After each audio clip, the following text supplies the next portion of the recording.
सरकार धर्म के आधार पर कार्रवाई कर रही है। जो अन्याय हुआ बरेली में, ये अन्याय हमें स्वीकार नहीं। इस अन्याय के खिलाफ हमारी पार्टी कड़े फैसले लेगी। अगर बड़ा प्रोटेस्ट आंदोलन भी करना पड़ा तो हम लोग करेंगे।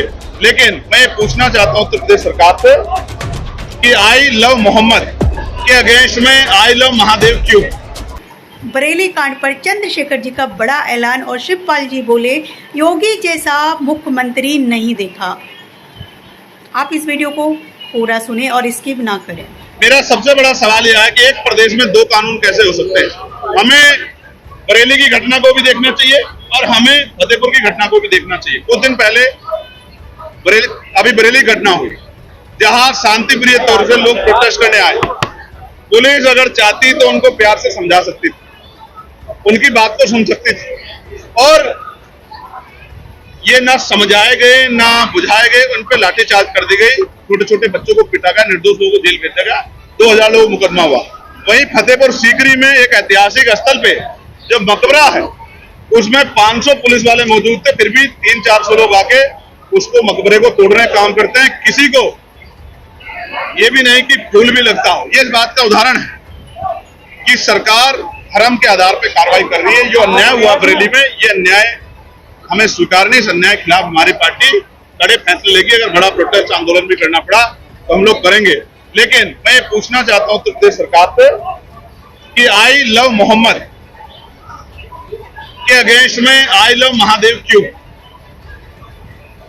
जो लोग महादेव को मानने वाले लोग हैं वो लंबे समय से महादेव को मान रहे हैं। कोई इस वजह से थोड़े मानते हैं कि कोई आई लव मोहम्मद कह रहा है। आप समझने का प्रयास कीजिए। आई लव मोहम्मद का मतलब क्या है? इस अंग्रेजी वर्ड का हिंदी मीनिंग क्या है कि मैं मोहम्मद से प्यार करता हूं। इससे किसी को आपत्ति कैसे हो सकती है? किस आधार पे हो सकती है? ये क्राइम कहां से हो सकता है? लेकिन सरकार ने इसको क्राइम बना दिया। कोई अगर ये लफ्ज लिख के अगर कोई पेपर हाथ में पकड़ ले रहा है तो पुलिस उसके साथ इस तरह का व्यवहार कर रही है जैसे वो कोई क्रिमिनल हो, जैसे वो कोई अपराधी हो। ये जो गैर बराबरी है, क्योंकि भारतीय संविधान धर्मनिरपेक्षता की बात करता है, धार्मिक आजादी देता है। जो मोहम्मद से प्यार करता है वो आई लव मोहम्मद लिख रहे हैं, जो महादेव से प्यार करते हैं वो आई लव महादेव लिख रहे हैं, जो बुद्ध से प्यार करते हैं वो आई लव बुद्ध लिख रहे हैं, तमाम जो जैन से प्यार, जो महावीर जैन जी से प्यार करते हैं वो आई लव महावीर जैन लिख रहे हैं। किसी को तकलीफ क्यों होनी चाहिए? मेरा धर्म मेरे साथ, आपका धर्म आपके साथ, नास्तिक जो लोग हैं उनका धर्म उनके साथ। इस आधार पर अगर कार्रवाइयां होंगी तो लोगों में असंतोष पैदा होगा। और ये सरकार चाहती है कि असंतोष बना रहे।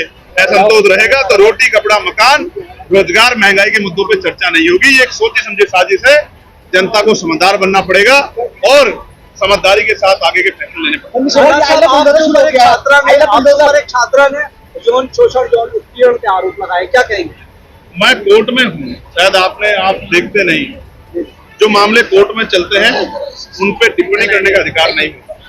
हालांकि मीडिया को जागरूक रहना चाहिए कौन सा मामला कोर्ट में है, कौन सा मामला कोर्ट से बाहर। वोट चोरी को लेकर के कांग्रेस लगातार हमलावर है। आजाद समाज पार्टी का क्या स्टैंड है? क्या वोट चोरी मानते हैं और क्या इस पे स्टैंड लिया? नहीं, जो तथ्य रखे गए हैं वो तथ्य स्पष्ट करते हैं। एक कमरे में 3 मकानों के 4700 कुछ वोट मिल रहे हैं तो ये समझ आता है। 200 वोट मिल रहे हैं, 400 वोट मिल रहे हैं। हमने भी चेक कर 70-70 वोट है एक मकानों में। तो ये तो सोचने की बात है ना। इस पे जवाब चुनाव आयोग को देना चाहिए, लेकिन जवाब तो पार्टियों के लोग दे रहे हैं। तो इस पे जो सही है, इस मांग को तो हम बहुत लंबे पुराने समय से उठा रहे हैं। 27 में ये आज की मांग थोड़ा ही है। हम तो इस मांग को बहुत दिन पहले से उठा रहे हैं, लेकिन ये बाकी सरकार। देखिए, प्रदेश के मुख्यमंत्री का ध्यान बेरोजगारी, भ्रष्टाचार, महंगाई के खिलाफ नहीं है। केवल प्रदेश में अमन चैन खत्म करने का है। तो इसके लक्षण अच्छे नहीं हैं, न देश के लिए न प्रदेश के लिए अच्छे नहीं हैं। और इस तरीके की मैंने तो बहुत से प्रधानमंत्री भी देखे, मुख्यमंत्री भी देखे प्रदेश में, लेकिन इस तरह की भाषा का प्रयोग कभी हुआ नहीं है। तो मैंने ये बोल तो दिया, इनके पास कोई काम ही नहीं। अब किसानों के समस्या का कोई नहीं। वही तो बता रहे, खाद क्या दिक्कत, महंगाई, बेरोजगारी, भ्रष्टाचार का ध्यान नहीं मिल रही है। इसलिए